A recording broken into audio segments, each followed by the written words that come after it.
Hey ladies and gentlemen, this is Tough Tony Ant, and I'm recording back with my part 3 of WWE Extreme Rules 2010.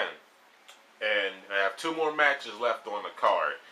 Next, the cage match between Chris Jericho and Edge. Typical cage match. Violent. I think Jericho tried to escape the cage more times in a cage match than anybody I've ever seen in a cage match. First Jericho worked the leg. They were hitting each other on the cage. They did a couple spectacular things like Jericho's out of nowhere code breaker. They got to the top, and when Edge was on the ropes, Jericho was on he was on the ring, and he jumped and springboard off the ropes into a code breaker, but Edge kicked out. I actually enjoyed watching this match, because near the end, Edge actually closed Jericho's ankle in the door and then brutalized his leg for about 3 minutes and then hit him with a spear for the win. Edge didn't try to escape the cage once, because in an interview promo before the match, he said he knows you can win by pinfall, submission, or escape. And he said he's not even going to try to attempt to escape the cage, which he didn't. Jericho, on the other hand, tried to get the hell out of there. Well, of course, Edge is going to win eventually, but thank God the Edge is not world champion again. And I hope he doesn't become world, well, we know it's going to fucking happen. But I'm hoping it doesn't happen anytime soon. And besides that, I gave that match a 4 out of 5. That was a pretty cool cage match.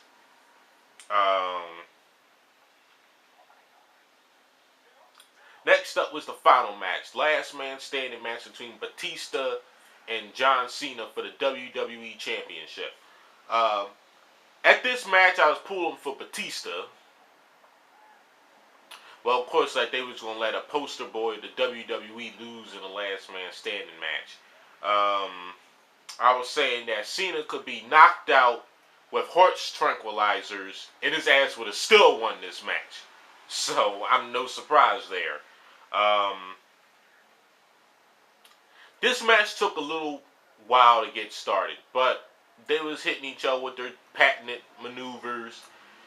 Batista was taking it to Cena. He kicked him through a table when he tried to go for an STF. Batista turned around and kicked him through a table. Then Iris ripped him through the security wall. Tried to give him a Batista bomb on the announce table. Well, of course, Cena countered. I said it like 10 seconds before he actually did it, and hit him with a attitude adjustment through the announce table. I thought it was over right then and there. But Batista's resiliency kicked in and he came back up and they went back and forth. Cena gave him a FU on the chair. He tried to beat him with the STF. Batista kept on getting up. Batista's spine busted him through a table. This was actually a pretty good match. I mean, despite the fact that you have 2 of the most non-wrestling sons of bitches in the game today in a title match. John Cena took some duct tape. Oh yeah, and besides that, Batista was working on Cena's leg pretty hard. So Cena barely could stand for most of this match. And then John Cena took that gray electrical tape and he pulled Batista to the turnbuckle, of course, for a low blow, and then wrapped his legs together, his feet together. So of course Batista's trapped. And his feet wasn't on the ground in any way, shape, or form, and that's how Cena retained the WWE Championship. I hope Batista kills him tonight. Personally, I was really pulling for Batista, but it's John Cena, the biggest politic in professional wrestling today, unfortunately. I gave this match, I don't know if I mentioned, but I gave this match a 4 out of 5. It was a pretty interesting match. I mean, despite it being no blood or anything, but those two did better than what I thought it was doing. Very suspenseful. Cena kept on getting up as usual, but I gave it a 4 out of 5. Overall, besides the Showmiz match wasn't even on the card. It wasn't even scheduled to be there.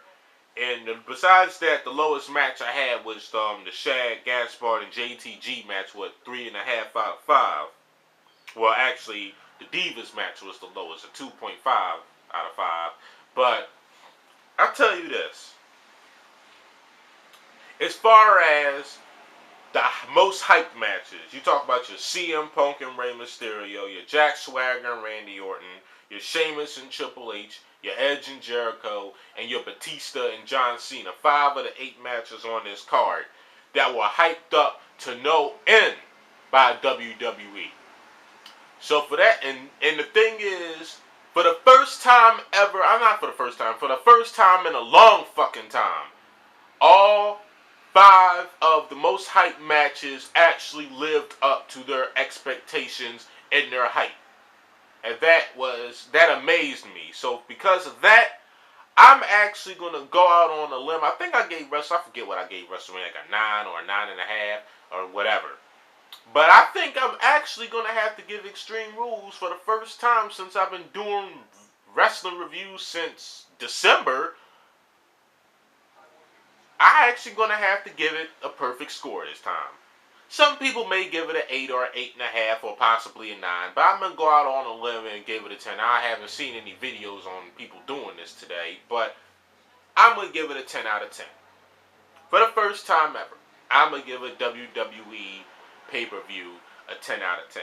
That's not to say that they're probably never going to get a 10 out of 10 from me for a while, but I had to give this one a 10 out of 10. I found this one very enjoyable. All their hype matches were good, and that's basically what I base this score on. A lot of people may think I'm crazy, but it's my opinion and I'm sticking to it. Now, some people will agree if they actually saw it, that half of them was pretty good, but pound for pound, I really think that Swagger and Orton pretty much stole the show. I think that was like the best match on the card, personally. In other news, I read and heard recently that WWE supposedly released Shelton Benjamin. Wow. A guy who's never injured, a guy who always shows up on time, and never took time off due to injury at all, and you release him. So I'm guessing, unless I don't think WWE cares that much about Shelton Benjamin, because he really, isn't the bee's knees, so to speak. So I don't think they really give a shit that much about him. But anyway,